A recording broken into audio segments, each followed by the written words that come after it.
आज की वीडियो आप लोगों के लिए बहुत ही स्पेशल है। आज की वीडियो में इन बेकार तौलियों को फेंकने की गलती कभी मत करें। इनके बहुत ही काम के होते हैं, इनको आप कभी भी नहीं फेंकें, ये आपके लिए बहुत ही काम के हैं। तो आज की वीडियो बहुत ही स्पेशल है। आज की वीडियो में बहुत सी छोटे छोटे किचन टिप्स हैं, किचन हैक्स हैं। तो आज की वीडियो आप लोगों ने फुल वॉच करनी है। तो आप लोगों से रिक्वेस्ट है कि प्लीज़ आप वीडियो को फुल वॉच करें और वीडियो को लाइक और कमेंट भी किया करें। तो अस्सलाम वालेकुम, कैसे हैं आप सब? जहां रहें खुश रहें, आबाद रहें। चलते हैं टिप नंबर 1 की तरफ। टिप नंबर 1 जो है वो हमारी इस तरह से है कि जब भी हम प्याज को कट करते हैं हमारे हाथों से बहुत ज़्यादा प्याज की स्मेल आना स्टार्ट हो जाती है, क्योंकि प्याज की स्मेल जो है वो बहुत तेज़ होती है। और जब हम इसका प्याज को कट कर लेते हैं तो हमारे हाथों से बहुत ज़्यादा जो स्मेल आती है फिर बहुत बुरी लगती है और वो अच्छी भी नहीं लगती। तो हम जब प्याज काट लें तो आपने क्या करना है कि इस तरह से लेमन ले लेना है और लेमन लेने के बाद आपने अपने हाथों पे इस तरह से रब कर लेना है। जितनी भी आपके हाथों से प्याज, लहसुन या कोई भी अदरक की होगी स्मेल वो सारी ख़त्म हो जाएगी। इस तरह से आपको अपने हाथों से कोई भी स्मेल नहीं आएगी, ना ही ऐसे होगा जैसे आपने कभी प्याज काटे ही ना हो। तो इस तरह से उम्मीद करती हूँ आपको मेरी ये वाली टिप बहुत पसंद आएगी। तो इस तरह से अगर आप करेंगे ना तो आपके हाथ बिल्कुल नरम मुलायम हो जाएंगे और आपके जो जिस तरह से छुरी के जो बन जाते हैं वो भी बिल्कुल साफ़ हो जाएंगे। तो उम्मीद करती हूँ ये इस तरह की टिप जो होती हैं छोटी छोटी वो आपकी ज़िंदगी को आसान बना देती हैं।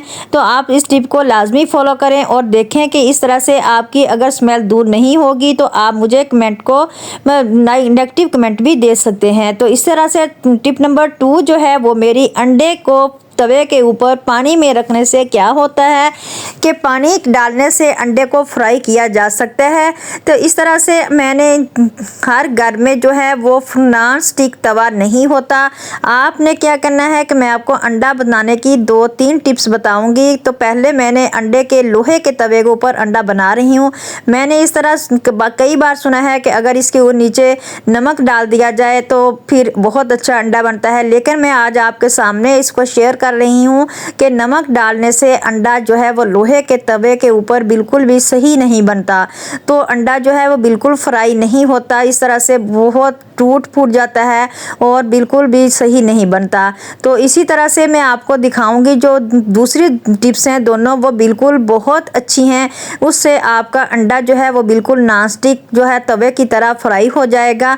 तो ये देखें यहाँ पर अंडा जो है वो बिल्कुल ख़राब हो गया है, लेकिन फेंकेंगे तो फिर भी नहीं, क्योंकि अंडे महंगे हैं। तो इस तरह से हम इसको भी खा लेंगे।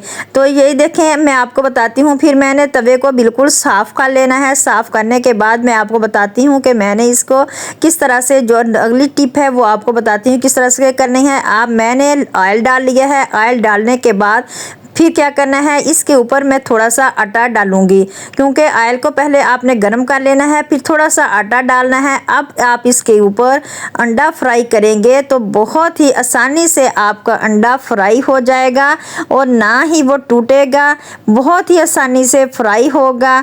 आप देखते जाइए कि ना तो आपको नॉन स्टिक तवे की ज़रूरत पड़ेगी और ना आपको इस तरह से अंडे की जो है वो जल्दी ख़राब होगी। देखें मैं साइडों से आपको हिला के दिखा रही हूँ, बिल्कुल उसी तरह से जे अल्ट पलट कर रही हूँ तो बिल्कुल सही तरह से हो रहा है। तो आप देखें फिर दोनों साइडों से पलटें। आप ये देखें मेरा अंडा बिल्कुल सही तरह से फ्राई हो गया है। आप इसे हाफ फ्राई भी कर सकते हैं, फुल भी कर सकते हैं। तो जिस तरह से आप खाना चाहें आप इसको कर सकते हैं, क्योंकि अगर आप इसके नीचे आटा डालेंगे, आटा तो है वो थोड़ा थोड़ा जल भी जाएगा। फिर आपने इसको साफ़ कर लेना है। साफ़ जो इसी तरह से जो टिप है वो आपने थोड़ा सा आटा ले लेना है। आटा लेने के बाद आपने इस तवे को किस तरह से साफ़ करना है कि छोटी सी रोटी आपने बना लेनी है और इसको इस तरह से तवे के ऊपर आपने फेर देना है, ताकि जितना भी इसके ऊपर आटा या ऑयल वगैरह लगा हुआ है वो हमारा तवा जो है वो साफ़ हो जाए और इसके ऊपर जितनी भी चिकनाई है वो सारी ख़त्म हो जाए। तो फिर अब मैंने इसके ऊपर टिप नंबर 3 जो है वो अंडा फ्राई करने की वो है कि आपने इसके ऊपर तवे के ऊपर पानी डालकर इसको को किस तरह से नॉन स्टिक आपने बनाना है। तवे के ऊपर अब मैं थोड़ा सा पानी डालूंगी। पहले तो आपने इसको फुल जो है वो गर्म कर लेना है, फिर आपने इसके ऊपर पानी डाल देना है ताकि जब पानी डालने से तवा जो है वो बिल्कुल साफ़ हो जाए। फिर आप इसके ऊपर ऑयल डालेंगे। अच्छी तरह से जब ऑयल गर्म हो जाएगा तो फिर आपने इसके ऊपर अंडा जो है वो डालना है। तो आपको मैं आज 3 तरीक़ों से अंडा फ्राई करना बता रही हूँ। कोई भी आपको इनमें से पसंद आए तो प्लीज़ मुझे कमेंट में ज़रूर रिप्लाई करना, आपकी बड़ी मेहरबानी होगी। तो इस तरह से ये देखिए मैंने ऑयल भी डाल दिया है। अब ये गर्म हो जाएगा तो इसके ऊपर मैं अंडा डाल दूँगी। तो इस तरह से भी अंडा जो है हमारा बहुत ही अच्छी तरह से फ्राई हो जाएगा, बिल्कुल भी साथ नहीं चिपकेगा। जिन बहनों के पास इस तरह के नॉन स्टिक जो है वो तवा या फ्राई पैन नहीं होते तो वो इस तरह से बहुत आसानी से अंडे को बना सकते हैं। तो ये टिप बहुत ही स्पेशल है उन लोगों के लिए जिनके पास नॉन स्टिक तवा या फ्राई पैन नहीं है। ये देखें बहुत ही आसानी से मैं इस अंडे को उलट पलट रही हूँ और आप देखते जाइए ये हमारा अंडा बहुत ही मज़े का फ्राई हो गया है। तो इसी तरह से आप इन छोटी छोटी टिप्स पर अमल करके अपनी ज़िंदगी को आसान बनाएं, अपने कामों को जो है वो घंटों का काम जो है मिनटों में करें। तो आपके हज़ारों रुपए की बचत भी हो सकती है। ना तो आपको बाज़ार से नॉन स्टिक बर्तन ख़रीदने की ज़रूरत पड़ेगी और ना ही आपको कोई जो है इस तरह के आपका टाइम वेस्ट होगा। देखें मैंने तीनों तरह से आपके सामने अंडा बना लिए हैं, दोनों तरीके से सही बना है। और इसी तरह से टिप नंबर 4 जो है वो मेरी इस तरह के जो फोम होता है यानी स्पंज होते हैं हम बर्तन धोने वाले लेके आते हैं, उससे रिलेटेड है कि जब भी हम कभी रास्ते में जाते हैं यानी सफ़र में जाते हैं, लंबा सफ़र हो तो हमें रास्ते में साबुन हमारे पास नहीं होता, कहीं हमें वॉशरूम जाने की ज़रूरत पड़ जाती है। आपने क्या करना है कि इस तरह थोड़ा सा शैम्पू डाल लेना है और थोड़ा सा लिक्विड डाल लेना है हाथ वॉश करने वाला। तो इस तरह से आपने स्पंज के छोटे छोटे पीस बना लेने हैं जिस तरह से मैं आपको बना के दिखा रही हूँ। फिर आपने इन पीस को इसके अंदर डालकर अच्छी तरह से मसल देना है ताकि जो सारा शैम्पू और हैंड वॉश जो है वो सारा इसके अंदर चला जाए और ये जज़ब कर लें। फिर आपने इनको सूखने के लिए यानी खुश्क होने के लिए धूप में रख देना है।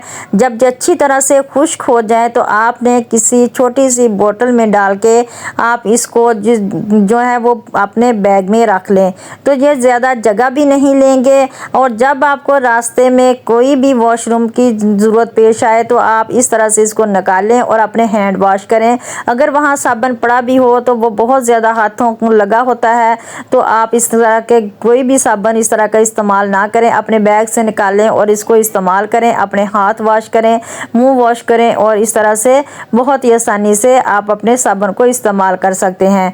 तो उम्मीद करती हूँ ये वाली टिप भी आपको बहुत पसंद आएगी। इसी तरह से मेरी ये टिप नंबर 5 जो है वो इस दिन पुराने बेकार टॉवल से रिलेटेड है। ये किचन टॉवल जो होते हैं जो बेकार हो जाते हैं, आपने क्या करना है किस तरह से इनको सिलाई लगा लेनी है। जिस तरह मैं आपको लगा के दिखा रही हूँ मशीन के नीचे साइडों से भी पहले आपने इनको सिलाई लगा लेनी है, फिर आपने दरमियान में से इनको वक्फे वक्फे से सिलाई लगा लेनी है। जितनी आपको ज़रूरत हो आपने इस तरह से इसको सिलाई लगा लेनी है। ये हमारे किचन में इस्तेमाल के लिए बहुत ही प्यारा सा ऑर्गेनाइज़र बन जाएगा। और अगर हम आपने इसको कहीं कमरे में एक साइड पे लटकाना चाहें या टीवी लाउंज पे हम इसको लटकाना चाहें फिर भी हम इसको बनाकर इस्तेमाल कर सकते हैं। अगर हम फ्रिज की साइड पे लटकाना चाहें तब भी हम इसको बनाकर इस्तेमाल कर सकते हैं। तो इस तरह से हम अपने बेकार टॉवल्स का इस्तेमाल कर सकते हैं। तो आपने इनको कभी भी नहीं फेंकना क्योंकि ये इस्तेमाल कर के इनके ऊपर जो बुर होती है वो ख़राब हो जाती है, इनका कलर तो ख़राब नहीं होता। इसी तरह से ये देखें मैंने इनको इस तरह से सिलाई लगा ली है और दरमियान में से मैंने इसको 4 पार्ट जो हैं वो बना लिए हैं।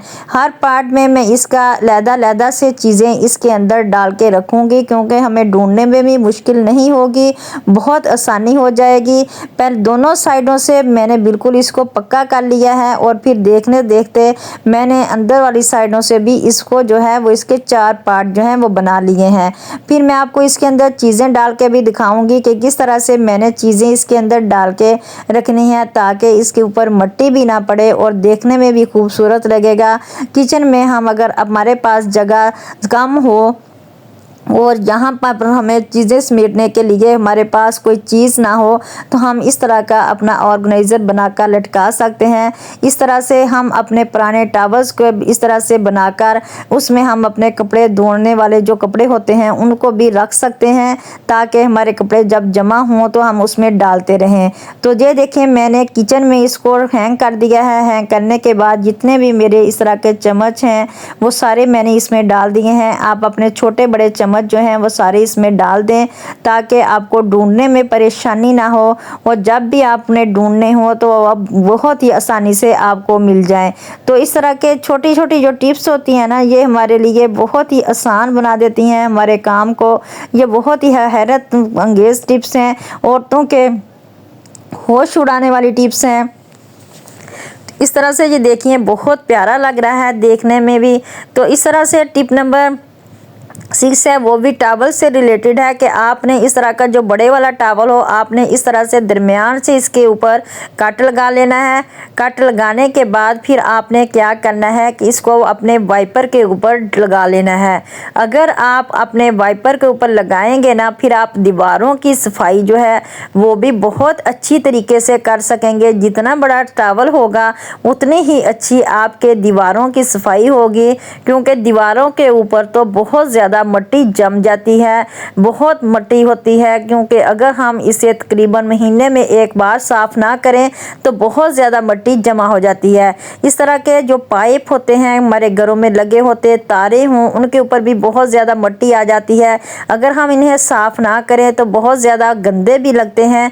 तो फिर अगर ये वाला काम भी आप इससे कर सकते हैं। आप इस तरह से खड़े होकर अपने घर का पोछा भी लगा सकते हैं। बहुत ही आसान सी टिप है। तो इस टिप को अगर आप फॉलो करेंगे तो आपकी ज़िंदगी आसान हो जाएगी। तो इसके साथ ही फिर मैं इजाज़त चाहती हूँ। अपना रखिएगा बहुत सारा ख्याल, दुआओं में याद रखिएगा। अल्लाह हाफ़िज़। चैनल को लाइक, सब्सक्राइब और शेयर करना मत भूलिएगा।